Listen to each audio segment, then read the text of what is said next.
Welcome to While We Were Distracted, the podcast where we explore topics that often get overshadowed in the rush of daily life.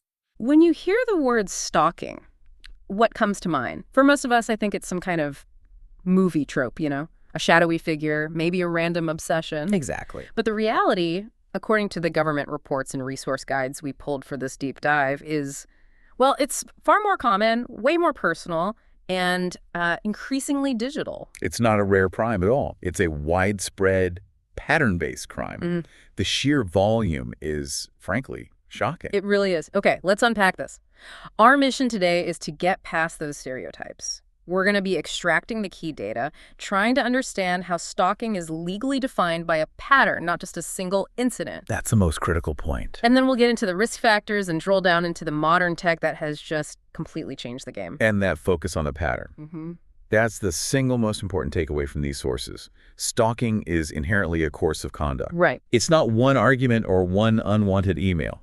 It's the accumulation of behaviors that create this climate of fear. The materials really confirm that for law enforcement to respond effectively, they need specialized training. They need better tools. They need better assessment tools, yeah. Yeah. Because if investigators only look at individual acts, which might seem harmless by themselves, they miss the crime. They miss the terror. And the numbers that define this pattern are, they're immense. Let's just start with the scope, because this is where reality just completely diverges from what people think. It really does. The CDC found that roughly 1 in 3 women and 1 in 6 men in the U.S. have suffered some form of stalking in their lifetime. 1 in 3 women. It's a huge population experiencing this. Yeah. When you look at the recent annual data, something like 3.4 million people aged 16 or older were stalked in just 2019. Just in 1 year. In 1 year. But what's more telling, and what you really need to pay attention to, is who gets targeted. It's not spread evenly. Okay, so tell us about those demographics. Who is facing the highest risk here? So we see that women who are divorced or separated, they face a disproportionately high rate. Also young adults, specifically 18 to 24, they experience the highest rates among adults. And pretty strikingly, the data shows that individuals in the lowest income brackets, we're talking under $10,000 household income, are also statistically way more likely to be victims. So if we step back from the stats for a second, how does the law actually define this? What makes a series of behaviors cross that line into legally being called stalking? The legal standard is pretty uniform, actually, and it all centers on that course of conduct. It has to be a pattern of behavior directed at a specific person that would cause a reasonable person to feel fear for their safety or suffer substantial emotional distress. So the key there is reasonable person. Exactly. The individual behavior's repeated calls, showing up at work, might be legal on their own. But when you put them together into a pattern that creates fear, that's when you cross the criminal threshold. And crucially, we need to just throw out that stereotype of the stranger in the bushes. Who is actually doing this? Yeah, it's almost never a stranger. The data confirmed it's frequently someone the victim knows intimately. Right. The majority of victims are stalked by people they know. If you break it down, 43.4% of female victims and 32.4% of male victims are stalked by a current or a former intimate partner. So this is abuse that's really driven by familiarity and control. Absolutely. Oh. And once that pattern starts, it's relentless. For nearly a quarter of victims, 24%, the stalking lasts for 2 years or more. 2 years. That's living under that constant stress must be exhausting. It's utterly exhausting. And for 10.8% of victims, the incidents happened, and I'm quoting here, too many times to count.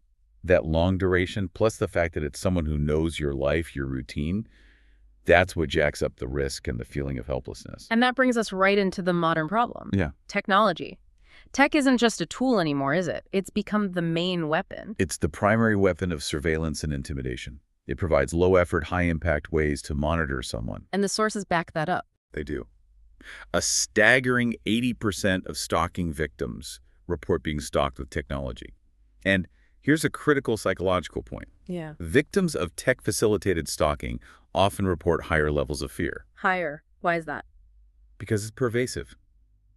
You can escape a physical location, you can leave your house, but you can't escape your phone. That makes perfect sense. So what are the actual tactics they're using? What's most common? They're using everyday tech, just misusing it. The most common things are unwanted phone calls. That's 2/3 of tech stalking victims. Yeah. And unwanted texts or emails. That's 55%. And then it gets deeper. Much deeper. 32% report their social media is being constantly monitored, and 14% were actually tracked using a GPS device or an app. Okay, now let's talk about something really insidious.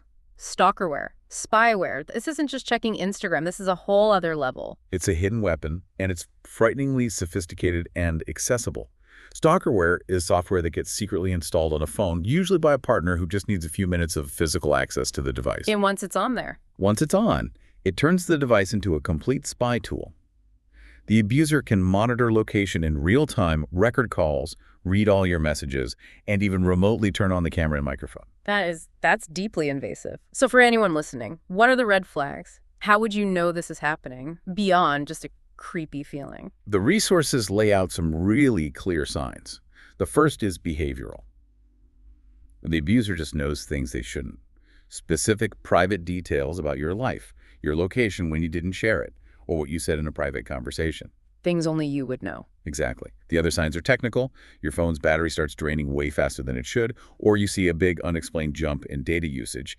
That's the software sending all that recorded data back to the abuser. Okay, so if you suspect that your phone is compromised, what is the single most important first step? Do you just try to delete the app? No, absolutely not. That is the critical safety rule here. Any attempt to remove the stalkerware or even to research help online has to be done from a different clean device. Wait, so don't even use your own phone to Google for help? Don't touch it. You have to assume the device is still being monitored.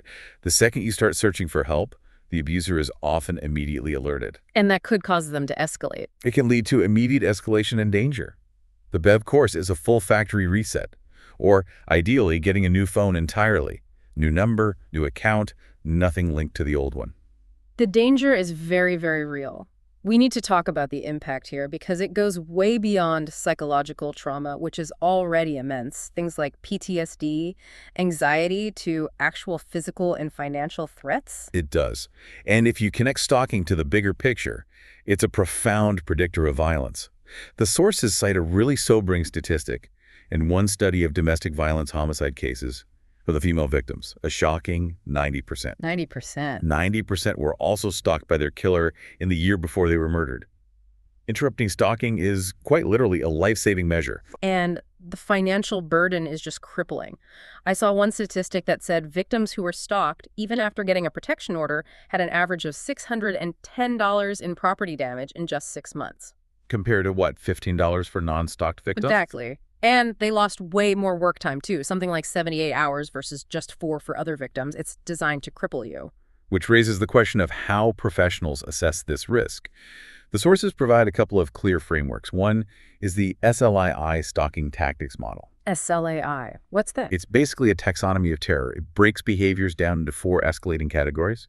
S is for surveillance following, tracking. L is life invasion, unwanted contact, public humiliation. Okay. I is for intimidation threats, property damage. And the final I is for interference, sabotage, physical or sexual attacks. So SLII structures the what? What about how dangerous it is? So that's where the DIF framework comes in: duration, intensity, and frequency. DIF. The longer it's gone on, the more intense the tactics are, and the more frequent the acts are. Well, the greater the risk of harm and escalation. It's a way to measure the perpetrator's commitment. And they are clearly committed. Yet, despite all this danger, we know that underreporting is a huge problem. Only about 30% of victims ever report to the police. Right, and it's absolutely related to the terror outlined in that SLII model. Yeah. Victims often believe the police won't or can't do anything. They fear not being believed. Or they fear making things worse. Crucially, yes, they fear the perpetrator escalating if they report it, which, given that 90% homicide statistic we just talked about, is a very rational fear. That lack of belief ties into a really complex issue the reports brought up, which is about surveillance and perception. We need to pause and very clearly distinguish between 2 different things that both involve feeling watched. Yes, this is so important. On one hand, you have factual, documented criminal surveillance. On the other, you have delusional beliefs about surveillance. Let's start with the documented criminal activity, the real stuff. Okay, so the reports highlight genuine, often state-level, tech-facilitated stalking. For instance, There's a lot on the targeted surveillance of human rights defenders and journalists using sophisticated spyware, like NSO Group's Pegasus. Right, I've heard of that. It completely compromises a device to spy on and intimidate activists. This is factual, state-sponsored stalking and abuse happening in at least 11 countries. It's real. And that has to be clearly separated from what the sources call gang stalking. Exactly. Gang stalking is a belief system generally considered a delusional disorder by mental health professionals. People who identify as targeted individuals, or TIs, report coordinated harassment, often involving things like directed energy weapons or voice-to-skull technology. But the sources also note that some of the tactics they describe, like gaslighting or baiting, are real psychological abuse tactics. They are, and that's what makes it so complex. But when those real tactics are framed within the context of, alleged covert government teams and V2K technology, it often serves to discredit the victims. It drives them toward the mental health system. So if they speak out about any surveillance, they're just dismissed as paranoid. That's the crux of it. This is why professional identification of actual criminal stalking patterns is so critical for victim safety.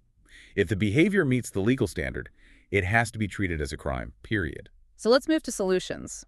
What systems are in place to help victims? I know the Stalking Prevention Awareness and Resource Center, SPARC, was central in the materials. SPARC is the go-to. They outline several key strategies, and number one is always safety planning. These are tailored plans focused on disengaging safely, documenting everything with specific logs, and building up a support network. What about on the legal front? Protection orders. Yes, there are legal tools like protection orders or restraining orders. But it's important to note the resources caution that serving an order can sometimes escalate the behavior in the short term. So you need a risk assessment first. You always need a careful individual risk assessment before filing. And what if a victim has had to move to hide their address? They can use what are called address confidentiality programs, or ACPs. These programs give you a legal substitute address for mail and government records, which helps keep your actual location private and off public databases. And finally, the financial side, because this crime is so devastating financially. Victims should definitely look into crime victim compensation programs. These can reimburse you for crime-related expenses, lost wages, the cost of changing your locks, even medical bills. This whole deep dive really reinforces just how serious this is. For you listening, stalking is a common, dangerous, pattern-based crime, and it's rapidly integrating the sophisticated digital tech that creates an inescapable feeling of surveillance and control. And if we circle back to that SLII framework, surveillance, life invasion, intimidation, and interference, it's just striking how consistent those mechanics of control are. It doesn't matter who the perpetrator is. Right. Whether it's an ex-partner using stalkerware to track your GPS, which is surveillance, or a state actor using Pegasus to ruin a journalist's life, which is interference. The psychology of control, the pattern of terror, it's identical. And what really stands out to me is how often victims don't even use that word. Remember that fact.